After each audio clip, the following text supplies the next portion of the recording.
अस्सलाम वालेकुम वरहमतुल्लाहि वबरकातुहू। आप देख रहे हैं हमारा यूट्यूब चैनल सुमर भाई और मेरा नाम है अब्दुल रज़ाक। तो क्या हाल है व्यूअर्स, ठीक ठाक हैं? खैर खरीद से उम्मीद करता हूँ कि सब बहन भाई ठीक ठाक और खैर खरीद से होंगे और फिट फाट होंगे। जैसे कि आप देख रहे हैं कि मैं आपको विलेज में नज़र आ रहा हूँ इस वक्त। विलेज में क्या एक मतलब के फसल के अंदर हूँ मैं इस वक्त। यहाँ पे जो है ना मकाई की फसल लगाई गई है, इधर हूँ मैं। तो मैं जनाब कहाँ जा रहा हूँ ये भी मैं आपको बताता हूँ, और तसल्ली रखिएगा और मेरे साथ साथ रहिएगा। अगर आपने मेरे इस चैनल को सब्सक्राइब नहीं किया तो चैनल को कर लें सब्सक्राइब, बेल आइकन प्रेस कर लें ताकि इस तरह की हर नई वीडियो आप तक बआसानी पहुंचती रहे। तो मैं जनाब जा रहा हूं बकरियों का घास काटने के लिए।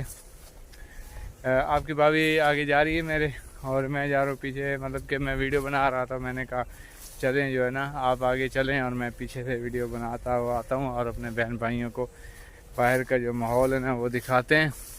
तो इस साइड पे जो है ना ये है हरदाल, इसे हम लोग कहते हैं हरदाल। इसमें मतलब वो दाल होती है जो चने की दाल होती है ना, ये वो चीज़ है, ठीक है ना। तो ये उसके सारे के सारे जो है ना पौधे लगाए गए हैं। मतलब कि ये सारी जो भी चीज़ आपको नज़र आ रही है ये हरदाल की है, ठीक है। कुछ लोग तो जानते होंगे जो देहात में रहते हैं, मतलब कि जो विलेज में रहते हैं, बाकी शहर वालों को बताना मेरे लिए ज़रूरी था। तो अभी मैंने जाना है बाहर थोड़ा सा आगे। तो जनाब फिर उसके बाद मैं आपको दिखाता हूँ कपास। कपास जो है ना अभी हो रही है और ज़्यादा नहीं हुई, मतलब कि पूरी पूरी हुई है। वो आपको दिखाता हूँ कि कपास की क्या यहाँ पे नौइयत है। मतलब कि यहाँ पे बीमारी बहुत ज़्यादा थी, तो कपास जो है ना इस दफ़ा थोड़ी सी कम हुई है यहाँ के लोगों की, और मतलब कि उसकी एवरेज थोड़ी सी ना कम आ रही है। मेरी तो ना ही ज़मीन है और ना ही मुझे पता है कि इसकी कितनी एवरेज होती है और कितनी की नहीं होती, ठीक है ना। जिसकी ज़मीन होती है उसको पता होता है कि इसके 1 एकड़ की कितनी एवरेज है, ठीक है। तो मैं कभी किसी से पूछ के ना जिसकी ज़मीन है उसे पूछूंगा कि उससे पूछ के फिर आपको बताऊंगा कि 1 एकड़ की औसत कितनी होती है और कितना खर्चा आता है और कितनी उसकी आमदनी होती है, कितने की बिकती है, कितनी उसकी मजदूरी होती है। ये सारी चीज़ें जो है मैं आपको बताऊंगा एक दिन इंशाल्लाह। वो ऐसे बताऊंगा कि मेरा एक कज़न है, मतलब वो ससुराल में है मेरा कज़न, एक चाचू का बेटा, उसे पूछूंगा क्योंकि वो वहाँ पे काम शाम करते हैं ना, तो उनको पता होता है कि भाई जो है ना इसकी क्या औसत होती है और क्या इसका तरीक़ाकार होता है, कितना खर्चा आता है। वो सब चीज़ें जो है ना मुझे बताएंगे इंशाल्लाह ताला। तो अभी आपको यहाँ पे ना कपास की मैं ना फसल दिखाता हूँ और इसकी एवरेज दिखाता हूँ। इसकी चुनाई मतलब तो नहीं हुई, यहाँ पे चुनाई रहती है अभी, तो जैसे चुनाई होगी वो भी फिर लोग करवाएंगे। तो फ़िलहाल आपको ये दिखाते हैं कि यहाँ पे कितनी का मतलब कि कपास अच्छी हो रही और कितनी की नहीं हुई। व्यूअर्स देखें आप एक एक पौधे के ऊपर, ये देखें आप कि कितनी के मतलब के फूल लगे हुए हैं, ये देखें। और ये तकरीबन जो है ना काले हो चुके हैं ना पौधे, ये देखें आप पौधे तकरीबन काले हो चुके हैं, जल चुके हैं क्योंकि बीमारी इनके अंदर लगी हुई है। ज़्यादा मतलब कि एवरेज नहीं आ रही ना कपास की। आप देखें यहाँ पे, ये देखें यहाँ पे एक पौधे के ऊपर ज़्यादा से ज़्यादा 15 से 20 जो है ना फूल लगे हुए हैं कपास के। ये देखें आप, ये देखें इस साइड पे भी देखें, यहाँ पे भी आप देखें, मतलब कि ज़्यादा फूल नहीं लगे हुए। ये देखें मतलब कि इतने ज़्यादा नहीं हैं, थोड़े थोड़े हैं। ये देखें आप, ये सामने आपको नज़र आ रहे हैं, इस साइड पे भी आपको नज़र आ रहा होगा, उधर भी। मतलब ज़्यादा एवरेज नहीं है कपास की ना यहाँ पे, ये देखें आप।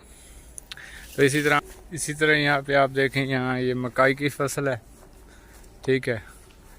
ये यहाँ पे भी मकाई इतनी ज़्यादा नहीं हुई, अभी कच्ची है मकाई।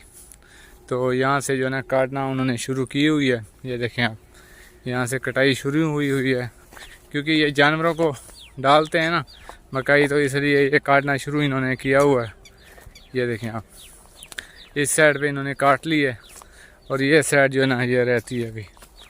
तो मैंने थोड़ा सा आगे जाना है उधर, तो उधर से जो है ना बकरियों के लिए घास वगैरह थोड़ा सा काटना है। मतलब कि वो भी चावल की फसल है, उधर से जो है ना निकालेंगे। यहाँ पे देखें व्यूअर्स, यहाँ पे जो है ना चावल की फसल है, ये सारी की सारी चावल की फसल है, ठीक है ना। जिसे हम अपनी ज़बान में सारी कहते हैं, और ये धान की फसल है मुंजी, जिसे हम पंजाबी में मुंजी कहते हैं।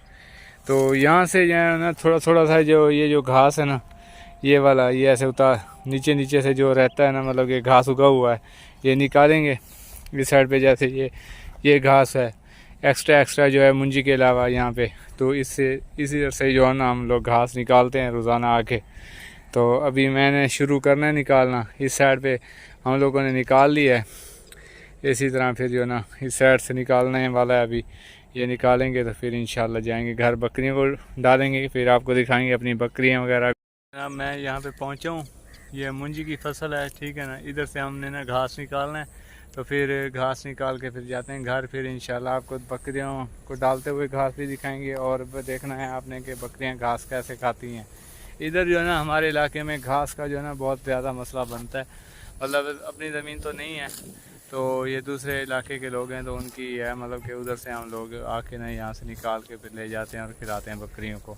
शहर थोड़ा सा दूर पड़ता है, और आपको पता है कि महंगाई भी इतनी है कि रोज़ाना का लेके आना घास भी जो है ना बड़ा मुश्किल हो जाता है, तो इसलिए शहर से नहीं ले आते, फिर यहीं से जो है ना फसलों से यहीं से निकाल के ना फिर जो है ना अपना बकरियों को डालते हैं। तो अभी गुजारा करना है, फिर देखते हैं, अल्लाह ने तौफीक दी, अगर अल्लाह पाक ने पैसे दिया फिर इंशाल्लाह अपनी भी लेंगे एक दिन।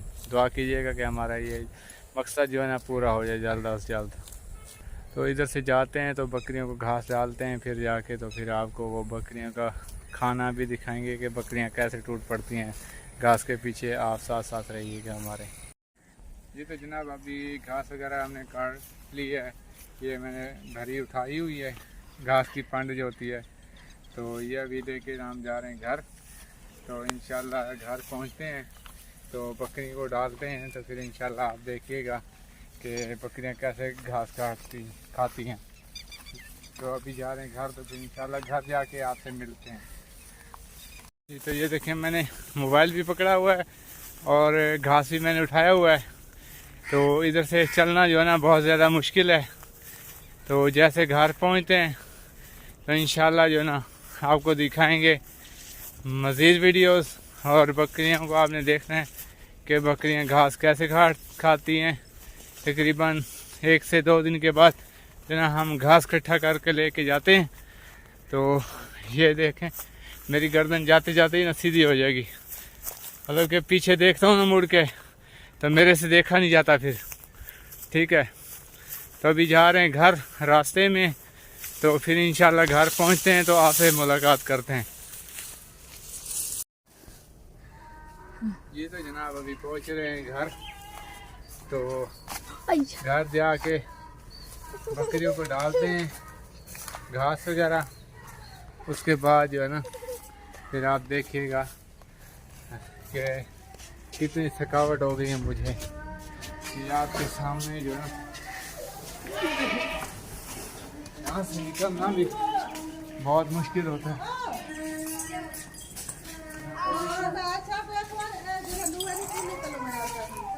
यहाँ पे देखें ये बकरियाँ कितनी बेचैनी से इंतजार कर रही हैं। ये देखें अभी इनको चारा डाल रहे हैं। रिजवान बेटा ये ले चारा इधर से खोलो और डालो इनको।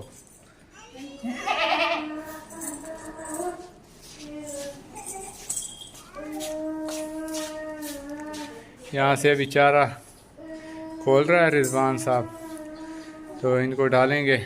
यहाँ पे जनाब इनकी चारे की जगह है। ये 3 बकरियाँ हैं जनाब। ये दूसरी साइड पे ये बकरा खड़ा है हमारा, ये अरबी बकरा है। ये देखें ये भी घास खाने के लिए आया। आ जाओ इधर पड़ा हुआ ये देखो घास। हाँ जी खिलाओ इसको भी।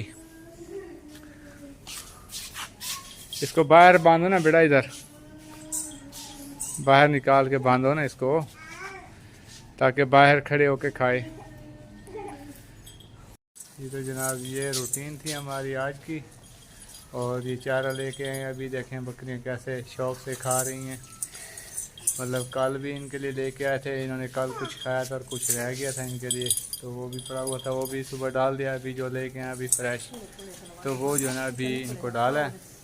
रिजवान साहब डाल रहा है। बाकी आप मेरी हालत भी देख रहे हैं कि एक वो जो गट थी वो मैं उठा के लेके आऊँ और कितना पसीना हो गया। काटा मैंने नहीं है, लेकिन मैं उठा के लेके आया हूँ, फिर भी मेरी थकावट इतनी हो गई और पसीना हो गया।